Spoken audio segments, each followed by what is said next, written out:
Velan social media.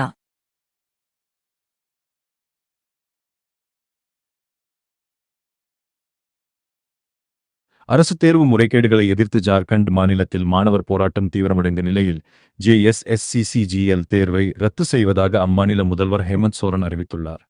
திங்கட்கிழமை அன்று அம்மாநில அமைச்சரவை கூட்டம் சுமார் 4 மணி நேரம் நடைபெற்றது. இதில் இந்த முடிவு எடுக்கப்பட்டது. இது தொடர்பாக முதல்வர் ஹேமந்த் சோரன் கூறியதாவது: தேர்வு முறைகேடு குற்றச்சாட்டு தொடர்பாக முழுமையான விசாரணை மேற்கொள்ளப்படும்.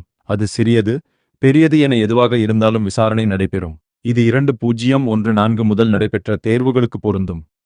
TDPL நிறுவனம் சார்பில் நடத்தப்பட்ட அனைத்து தேர்வுகளையும் ரத்து செய்ய முடிவு செய்துள்ளோம். இத்தேர்வு, அதன் முடிவுகள், அதில் தேர்ச்சி பெற்றவர்கள் என அனைத்துக்கும் பொருந்தும். போராட்டத்தில் ஈடுபட்டுள்ள மாணவர்கள், இளைஞர்கள் தங்களது எதிர்காலம் குறித்து கவலை கொண்டுள்ளனர்.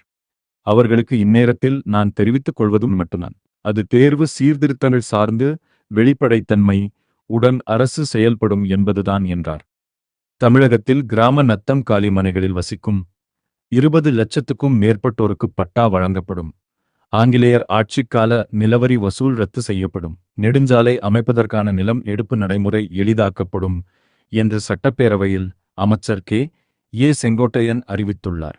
அமைச்சர் செங்கோட்டையன் வெளியிட்ட புதிய அறிவிப்புகள், வருவாய்த்துறை மூலம் வழங்கப்படும் அனைத்து சான்றிதழ்களும் விரைவாக வழங்கும் வகையில் VAO, வருவாய் ஆய்வாளர், துணை வட்டாட்சியர் அல்லது வட்டாட்சியர் என்ற 3 அலுவலர் படிநிலையில் விண்ணப்பங்களை பரிசீலிக்கும் நடைமுறை அறிமுகப்படுத்தப்படும். விவசாயிகள், நில உரிமையாளர்கள் பயன்பெறும் வகையில் ஆங்கிலேயர் ஆட்சியில் கொண்டு வரப்பட்ட நிலவரி வசூல் 1436 பசலி ஆண்டு ஜூலை 1 தேதி முதல் ரத்து செய்யப்படும்.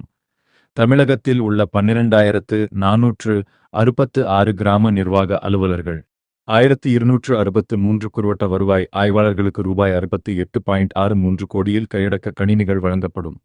கிராமநத்தம் காலி மனைகளில் வீடு கட்டி வசிக்கும் தகுதி வாய்ந்த 20 லட்சத்துக்கும் மேலான ஏழை குடும்பங்களுக்கு வீட்டு மனை பட்டா வழங்க சிறப்பு திட்டம் செயல்படுத்தப்படும். ரயில் நிலைய குடிநீரில் பாக்டீரியா தொற்று என CAG அறிக்கையில் வெளிவந்ததையடுத்து நாடு முழுவதும் 20,000 இடங்களில் குடிநீர் வசதி மேம்பாட்டு திட்டத்தை செயல்படுத்த ரயில்வே துறை முடிவு செய்துள்ளது. தெற்கு ரயில்வே பயனாளர் ஆலோசனை குழு உறுப்பினர் ஜாபர் அலி கூறியதாவது: நாடு முழுவதும் ரயில் நிலையங்களில் குடிநீரின் தரத்தை உடனடியாக மேம்படுத்த மத்திய ரயில்வே அமைச்சகம் உத்தரவிட்டுள்ளது. குடிநீர் விநியோகத்தில் உடனடியாக சீர்திருத்தங்களை மேற்கொள்ள அதிகாரிகளுக்கு முன்னுரிமை அடிப்படையில் உத்தரவிடப்பட்டுள்ளது. தேவைப்படும் இடங்களில் பழைய நீர் தேக்க தொட்டிகளை அகற்றிவிட்டு புதிய தொட்டிகளை அமைக்க ரயில்வே முடிவு செய்துள்ளது. இந்தியா மற்றும் தாய்லாந்து இராணுவத்தினர் இணைந்து மேற்கொள்ளும் 15வது மைத்ரி கூட்டு இராணுவ பயிற்சி தாய்லாந்தில் இன்று ஆகஸ்ட் 18 தொடங்கி வரும் 31 தேதி வரை நடைபெறுகிறது. இந்த பயிற்சியில் பங்கேற்பதற்காக 85 வீரர்களை கொண்ட இந்திய இராணுவத்தின் படைப்பிரிவு நேற்று தாய்லாந்து புறப்பட்டுச் சென்றது. இந்திய இராணுவத்தின் சார்பில் வலதுவது கூர்கா ரைபிள்ஸ் படைப்பிரிவின் வீரர்களும் தாய்லாந்து இராணுவத்தின் சார்பில் 3வது பட்டாலியன் வீரர்களும் இதில் பங்கேற்கின்றனர்.